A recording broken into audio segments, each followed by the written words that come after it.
people these days very strongly believe that it's okay for children, for kids, for teenagers to be a little arrogant, mean, selfish, cruel.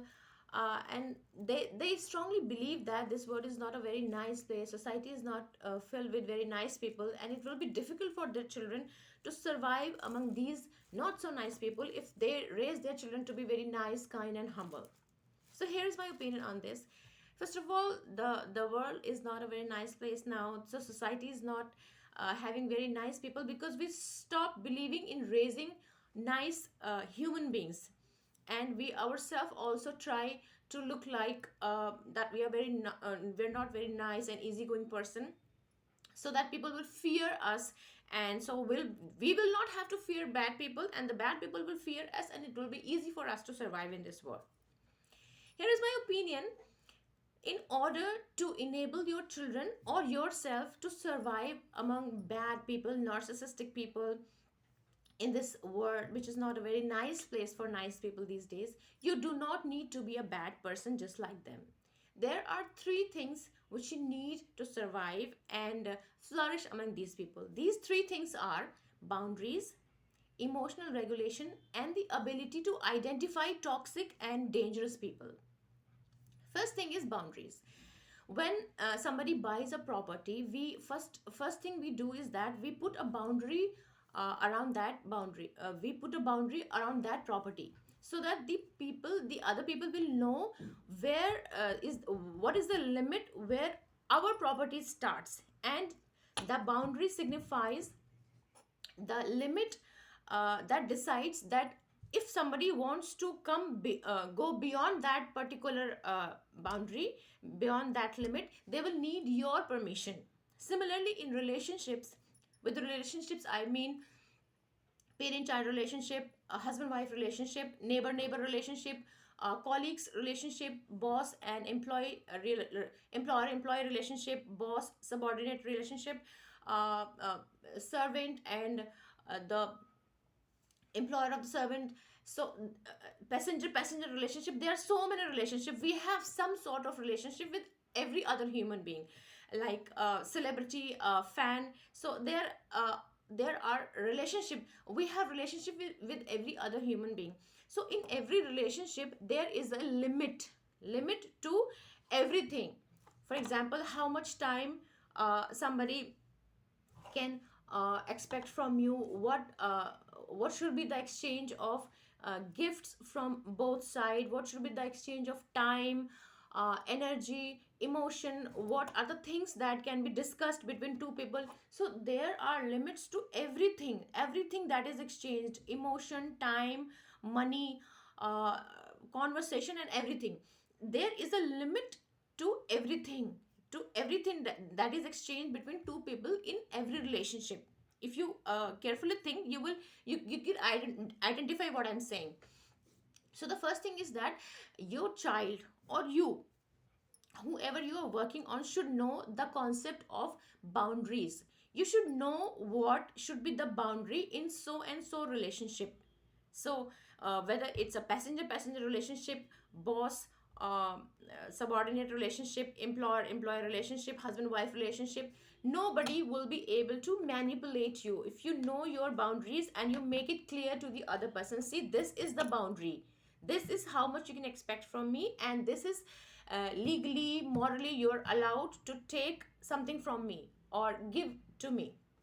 So first thing is that the concept of boundaries should be clear. If you're dealing with someone who already has who already knows the concept of the boundary, they will never try to manipulate you, they will never be able to manipulate you or abuse you or take advantage of you in any way. And if the other person you're when there is a person that you're dealing with does not knows the concept of the boundary, you either need to teach them about this, or you need to maintain a distance with them, or eliminate them completely from your life. If they do not understand your boundaries, if they do not respect your boundaries, then you need to have uh, space, and you can decide that space. So this was first thing was boundary. If you have boundaries, if a child knows the concept of boundaries, and if they are able to establish solid boundaries in every relationship, nobody will be able to abuse them or manipulate them. The second thing is that emotional regulation. You can teach your child emotional regulation when you know it yourself. If you are not able to handle your own emotions, for example, if you are angry at someone who is you know, do not feel very safe with, and you are venting those emotions on your own child or someone who is weaker than you, like your subordinate, your servant, or anyone who is weaker than you, then you are not regulating your emotions the way you should be. You are displacing your anger on someone else. For example, if you're feeling embarrassed, and instead of acknowledging those feelings of embarrassment or shame or guilt, you are converting them into anger because you're not comfortable feeling, acknowledging those feelings of these are negative feelings, these are negative emotions, shame, guilt, fear, embarrassment. Instead of acknowledging these emotions and feeling them and dealing with them, you convert them into anger and vent it out on someone who is weaker than you. Your children are watching that, and more, and unfortunately, it's mostly the children who become victim of this anger displacement from parents who do not know how to regulate their emotions. For example, if you're depressed and you just don't feel like talking to someone and you want to have some space, then directly then feeling what you're actually feeling, acknowledging it, understanding it, and explaining it to your children. Instead of doing that, you are lashing out at them or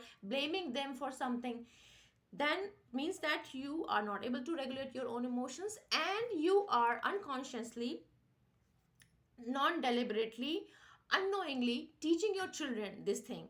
And so, in order to teach your children emotional regulation, you need to learn it first. So, the first thing was boundaries, second thing is emotional regulation. If you are around a person who is bad, narcissistic, mean, selfish, cruel, dangerous, and you do not know how to regulate your emotions, then you may get into trouble with that person. If you know how to regulate your emotions, what circumstances, uh, whatever the circumstances are, if you or your child knows how to uh, identify your emotions and deal with them mindfully, then your emotions will never put you in trouble.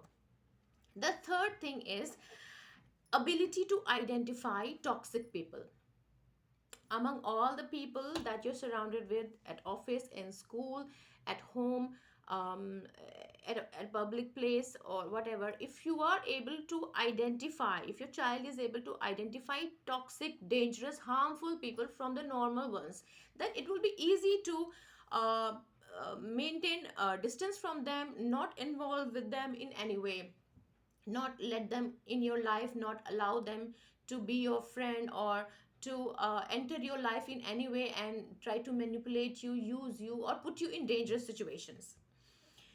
If you want to teach your children the ability to identify toxic, harmful people, then you will have to give them a safe atmosphere to grow.